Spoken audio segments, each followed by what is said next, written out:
This is the All-Star Networking Show with your host, Kathy Paper. Welcome, everyone, to the All-Star Networking Show. Super psyched to be here with you today. Joining me today is Tiffany, Mattick. Thank you so much for joining today. Super psyched to have you here. Why don't you say hello to the listeners and let us know one of the things you're most excited about working on these days, or what you're working on. Awesome. Thank you for having me. I'm excited. I am the owner of There She Grows, and that business was born almost 5 years ago. I'm heading into my 5th year, and I am a speaker and a coach, and I'm trying to really live into the words thought leader. And you are a thought leader. I love all things community and really helping women find their power, find their voice, really step into who they are. And oftentimes in my coaching, that happens through career transformation. So I personally have been through a lot of career transformation. And so I help women just find that next thing that really brings them the greatest amount of fulfillment and really helps them be who they are in the world. I think we get a lot of messaging about who we aren't and who we shouldn't be. And I love leaning into the idea of let's bring more of you into the world. And so that happens through coaching. And I'm also on stage working with groups and organizations. Right now, I'm really focused on adapting to change. So I'm kind of all over the place in leadership and personal growth and development. And I love all of it and have put a lot of time and effort into my own transformations. And so always focused on how to help people connect and grow and play too, which I'm sure we'll talk about.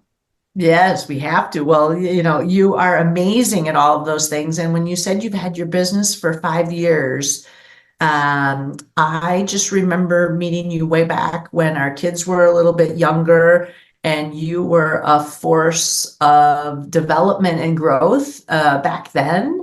And to see what you built around you is just impressive. So this is the part where I say to any listeners, if you haven't Googled Tiffany, we will have contact notes in the show ending in all the little places, is Google, connect with her on LinkedIn.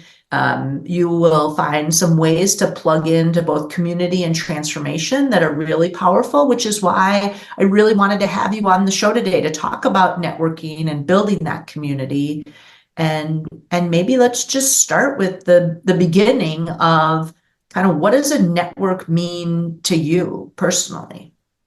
So one of the things that I didn't even realize was happening to me as I was, I'll call it, growing up in the corporate world, is I was building a network.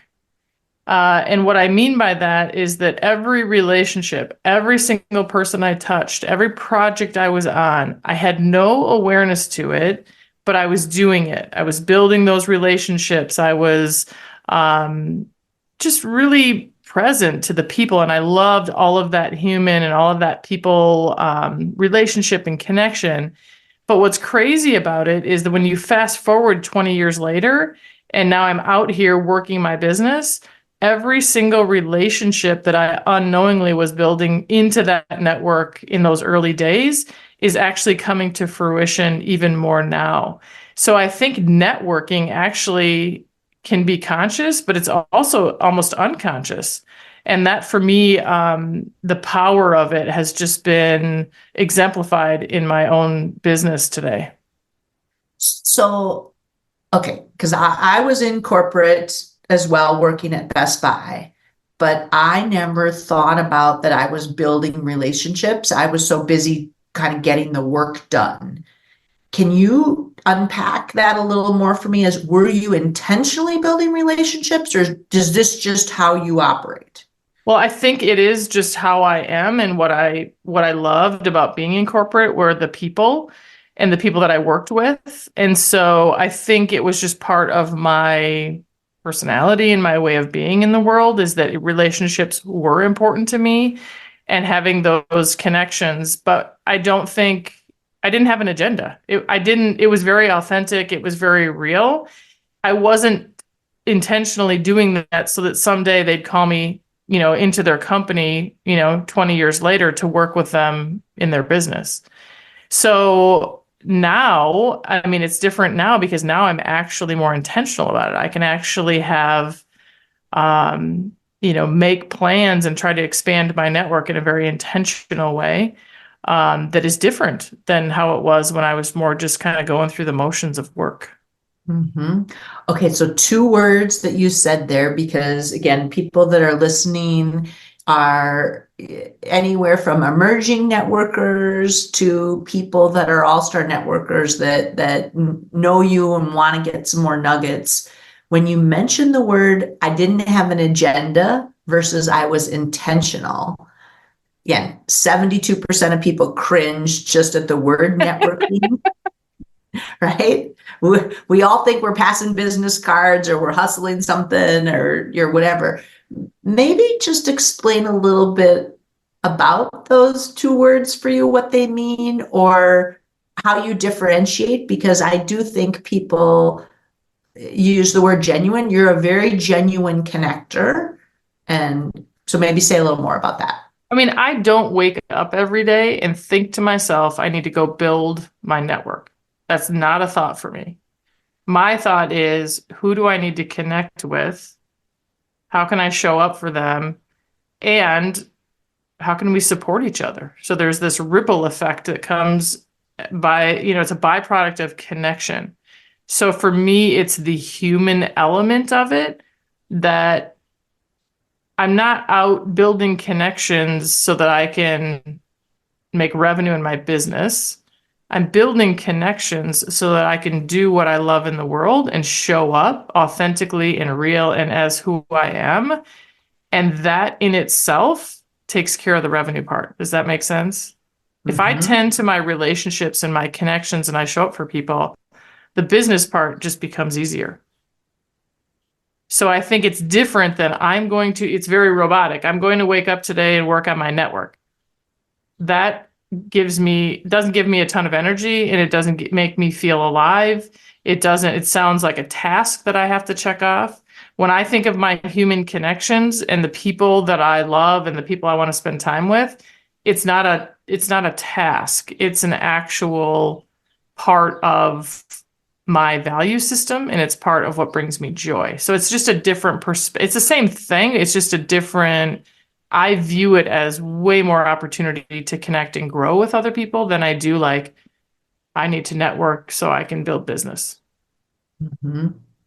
So and you've always built relationships that way to kind of connect and grow, or you said you did a lot of personal development for you.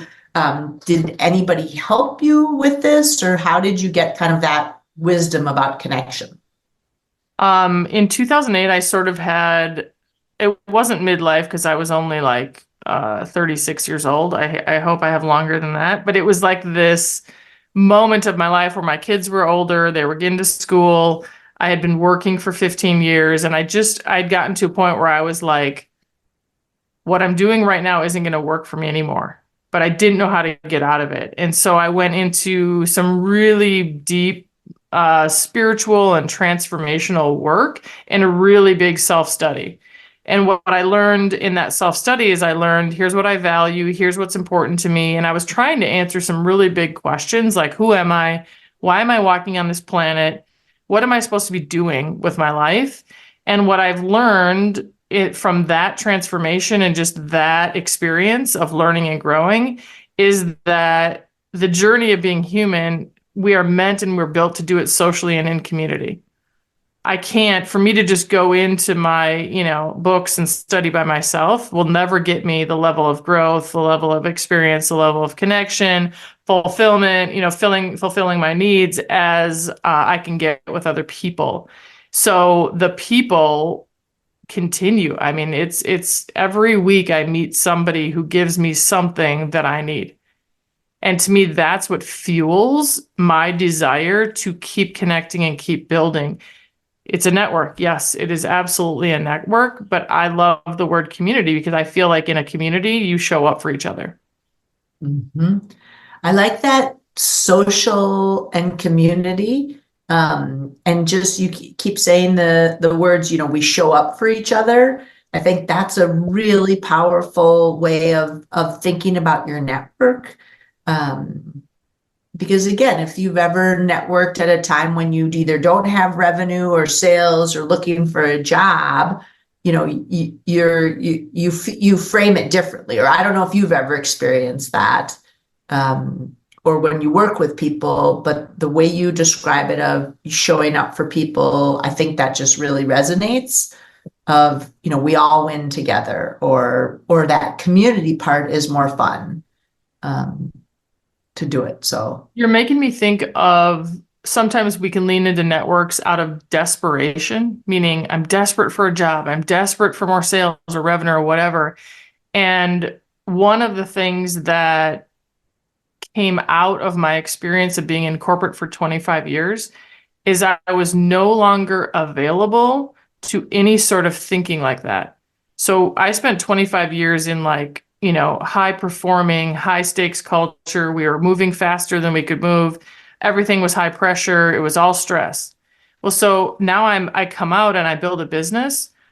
I'm not doing anything desperate over here. If I came into my business with desperation and that type of energy, I wouldn't attract the people that I want to have in my network and in my community. There's nothing desperate about my work. I want to hold a place that is calm and that is welcoming, and the energy is, of growth and connection, not of desperation. So I think people get so up in their head about trying to solve for whether it's getting a job or getting whatever they're trying to achieve, and it gets a little bit frantic. And I committed to myself, that was one of my commitments coming into my business, is I'm not doing that. I'm no longer available for that level of stress and anxiety.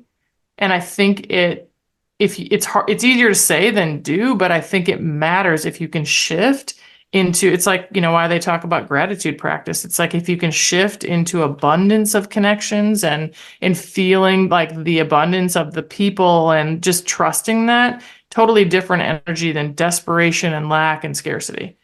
So I feel like that's an important distinction when you're going to your network. Like, what's your come from? Like, where are you and where are you coming from? I'm gonna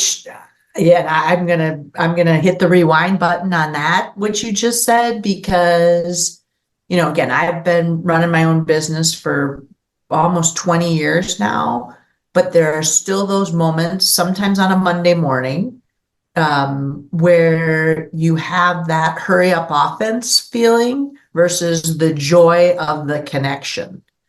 And the way you kind of describe that is both very calming, and for anybody, again, people, if you're listening, think about, do you know how you show up when you're meeting people? People make snap judgments, right? When they meet somebody new. And what you're describing is kind of how do you show up in a way that people want to build community and connect with you. And I would love to shift a little bit and just talk about the network that you've built and the community that you've built, because I think you've done a phenomenal job with it. And there's so much more to tap into with something that brings you a lot of joy. So can we shift to, how did you build your own community around you to give other people community in an accessible way? I want to make two comments on that, and I'm going to try to be super succinct because I think both of them are important. At the end of COVID, not even at the end of COVID, in January of 2021, I had this epic moment with my therapist where I was having a total meltdown. And what she helped me see in that moment is that I was totally suffering from lack of connection and lack of community. I'd been home working, I just started this business, the world shuts down. I'm working by myself. I'm home with my dog every day. And I just was in a really, really low point. And what immediately followed that is I reached out to every entrepreneur that I knew and I said, can we meet every other week? And that action and that attention to my own need of community has been life-changing for me. And so I started gathering these women. We met, we did some growth work together, and we just shared challenges and we shared ideas. And it was like such a blessing to me during that time of my life. So it was an immediate reaction to a need I had, which was to build community, call it a network, whatever it is, but to bring together women that needed conversation and connection around their business. That was a huge, huge, huge moment for me, an opportunity. When the world opened up, I got introduced to the game of pickleball. And I started playing, and before I knew it, I started playing a lot, almost daily for a while. And what I was also realizing during that shift into my pickleball world is that pickleball was fulfilling a need in me to be back in the room with human beings. I've always said since I started this business that I'm actually not built or meant to be sitting here in this office on a computer. I am meant to be in the room with human beings. Not because I'm an extrovert, but because I need to be in relationship and in connection with other humans in the room. And so pickleball started to become that thing for me where I could count on getting out of the house, going into the gym, being with other people, being active, being in my body.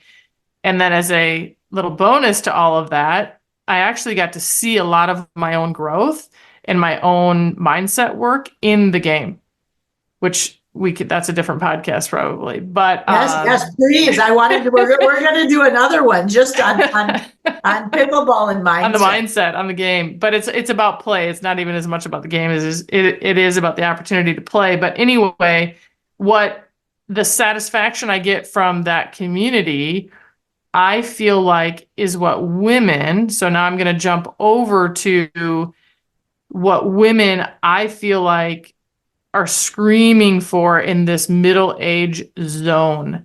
There is this time in life, and it's like between 45 and 62 or 64, which is called middle age. And it's this time of life when your kids are getting older, your parents are potentially getting sick, your body's changing, there's things that are shifting in career at work, you're getting itchy at work, and your relationships are shifting.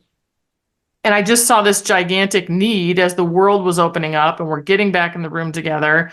I just felt called. I'm like, I love pickleball and I see the value in it and I see the joy in it. And I see that women need to get back to play. They've raised their kids. Like they've been doing the kid thing for all these years and now they need to go find themselves. So by taking my energy and my love for building community and this game that I've been just obsessed by, and so has a lot of the world, by bringing those two things together, I created this monthly event called Pickle into Power. And it's a chance for women to show up. Yes, we're playing pickleball, but when we're not playing, we're in community, we're in conversation. And what matters to me most about that is that we're having real, authentic conversation. And I saw a perfect example of that last time we were there. We got done playing and we were sitting at the table and one of the women said, I'm 58 and I feel completely invisible. And it was just this moment of like, these are the real conversations that we need to be having, but we don't always feel safe to have. So to me right now in community is about creating safe space for real conversation. Okay. That's a lot of no, it's great. I just like the creating community and a safe space to have conversation. That to me is building your sort of intentional relationships on a magnified scale and letting people, everybody knows when you network, when you walk into a room where you feel a little uptight and when you walk into a room where you're like, okay, I can start having conversations. I can connect with people. It's something, I don't know, to me, it's something of the way people greet you or connect with you or the buzz in the room. I don't know if there's like a connection factor or something we could come up with a metric, right? But I think we all know in what you're describing, and I've of course witnessed Pickle into Power and seen people both play the game and have the conversations with each other. Is there anything you do to get people to talk to each other more, or does it just kind of happen naturally? Because you've been doing this for now two years, right? Well, I've been doing Pickle into Power. This is our 7th month, But Oh, bringing okay. women into community, first it started with the entrepreneur group and now it's the pickleball group. So yes, I have been doing it for years. Just post COVID, during COVID, both of those times been doing both of it. But um, I deeply believe that we have to role model what we want and we have to be an example of what it looks like all the time. And so for me personally, it does not matter where I am, whether I'm in front of the group, I'm on stage, I'm coaching, I'm always in a place of sharing my own journey authentically and in the realest way that I can. And that just creates an environment. If you come in heart open and just ready to share and ready to just hold space for people, it's just a vibe. Like it's a thing that you don't even have to say it. It just is a felt sense that I'm safe here. Mhm. And that means the world to me that people can feel that. Did I answer the question? Oh, You what do I did. do specifically? Yeah. Yeah, you did. And I think the thing I might, again, not that people rewind so much, but I like what you said of, and I wrote it down of, we role model what we want because we all want connection, and you're an all-star networker, connector, whatever it's called, and a business person, and sort of that sharing your own journey so that people feel safe, because you grow when you feel safe, right? Yep. You connect when you feel safe, or you ask for what you need when you feel safe enough that you don't really care. You know what? If they say no, that's okay. They weren't meant for me. Sort of that next move on. Um, but I really like that, of role model what we want, because you started at the beginning of COVID building that community Mm-hmm. or building your business, knowing I need some connections. The line I love, Tiffany, is they say you're a combination of the 5 people you spend the most time with.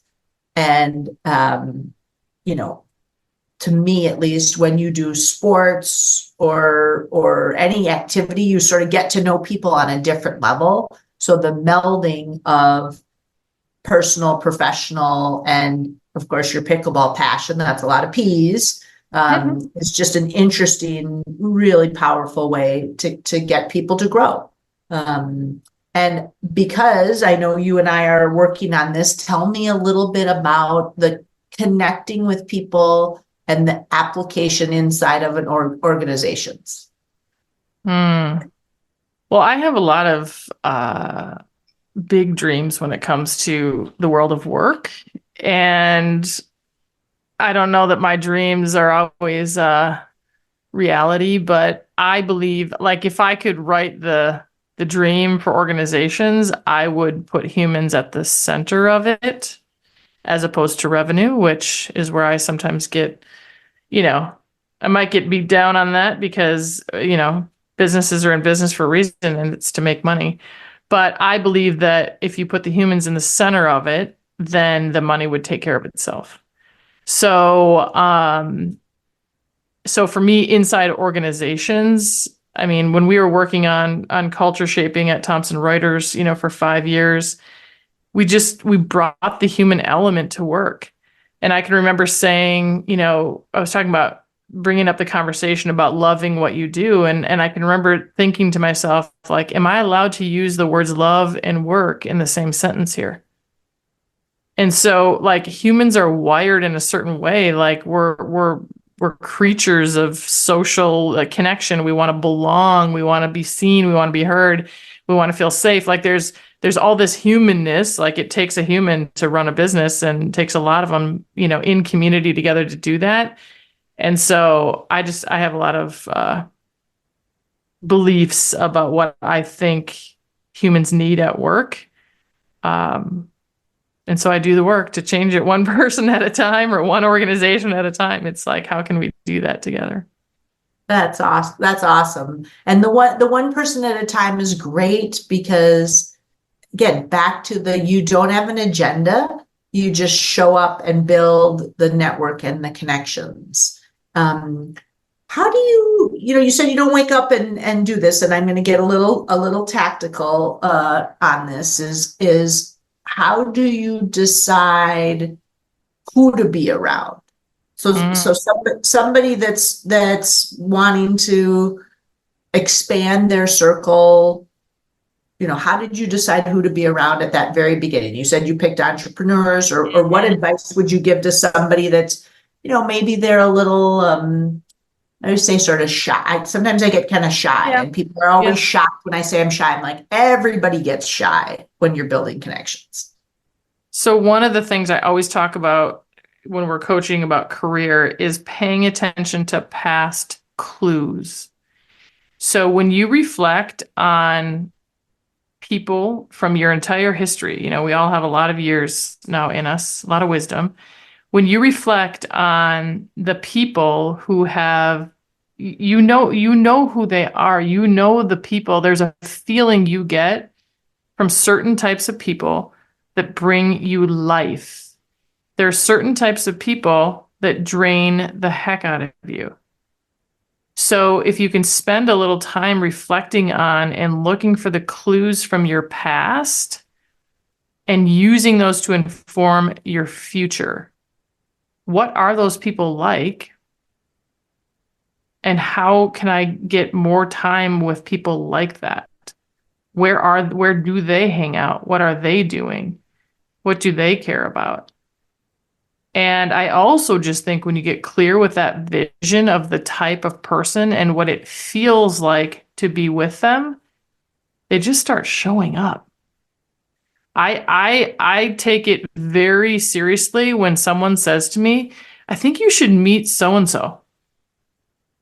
And it's always like, I just see it as like is this a messenger that's trying to bump me over to this person? I take those very seriously, and I always follow up. And I have been led to people that I needed over and over and over again. So Right. it's following a feeling. It's following this, what kind of people give you life. You may have forgotten, but you still know. I like to, so you say you get a feeling and you pay attention to those past clues, right? But then I think you said something here of you should follow up. I have seen, and I fall into it myself sometimes, is my follow-up is not the greatest. Do you have any habits that make your follow-up, what makes you so good at it? I think I trust I just take it really seriously. When people come to me and they say something and they say, oh, you should meet so-and-so. Or just an example, last Friday I was at a lunch meeting or not a lunch meeting. I was I was having a networking meeting with a person that I have just recently gotten to know in the last 6 months. When we're sitting there together, there was 2 women at another table. I knew one of them and she knew the other one. Well, like us just happening to be at the same lunch at the same time with 2 women that we both knew, like that kind of stuff, I don't take any of that lightly. And so now I'm already on the calendar with the woman in that situation that I didn't know. The one that, my friend's friend. I'm like, okay, I need to know her. And I do. What she does for a living, I need to know about her. We need to be looped in together. So we're always being given these little hints and these little clues about like, go over here, go over there, meet this person, have this conversation. Like, I trust in like the fabric of human connection. And I know that sounds a little woo, but I truly trust it. No, I don't think it sounds woo-woo. That's a network is a web, and call it what you want. You bump into people. They say everything happens for a reason. So I think trusting that feeling is great. I just don't mess around with it. I take that very seriously. And that's what makes it a priority. So when you say, how do you follow up on that? It's because I just know I need to. Like, this wouldn't have happened if I didn't need something over here. So then I set it up. Great. And so here's one again as we move to wrap up. And again, you'll come back again so we can talk more about pickleball and all kinds of things. So we'll definitely have to do a round 2. But let me ask you this: is how do people, I want to say, prioritize it, or how do you know how to spend your time, or what other tips would you give people? Because you're very calm about it, yet you're very productive. And, was that just because you did all the work to get clear on your values, or how do you recommend people get to that state of knowing it will all work out? They're going to spend their time in the right place between events and online and all these places. Like, maybe give the listeners a couple more good Tiffany nuggets, or tell them more of how they plug in with you. Because I took 2 pages of notes. I think it comes back to what I was saying before about as much about what I'm willing to do. It's about what I'm not willing to do. And let's see if I can pull this guy's name out of the hat. He has a swear word in the title of his book. It's called Un-F Yourself. And I'm blanking on his name. But anyway, he was talking about, your own willingness. Like, what are you willing to do? And what I'm not willing to do is to be freaked out in this business. I'm just absolutely not willing. So if something requires me to be a freak and to be crazy and to be, oh my God, I'm so busy, I don't have time for anything else, and just a freak, like I have to coach people I hire onto my team to help me. I have to tell them that we're not doing the high stress thing. Like, don't come to me and say, oh, if you have time, when you have time. I hate all of that. I'm not doing that. We're not in a freaked out, stressed environment here. And I feel like when you say no to some of that, like, programming, and maybe that's part of the corporate detox conversation, like, I've so detoxed myself of that mindset, I'm just no longer willing to go there. And I don't know that that really answers the question, Kathy, but I think it just speaks to the mindset is everything. Like, how you approach this, the energy you give it, how, mentally, like, how are you doing mentally inside your network? I think it's a reflection. Everything's a reflection of that mindset.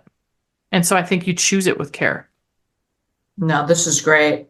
This is really great. Like I said, I took sort of 2 pages of notes. I am a little high strung sometimes. I might be stressing you out, when we play pickleball, and I'm like, run to the net, come on, let's get to the net. Although, I don't know exactly where I'm supposed to be.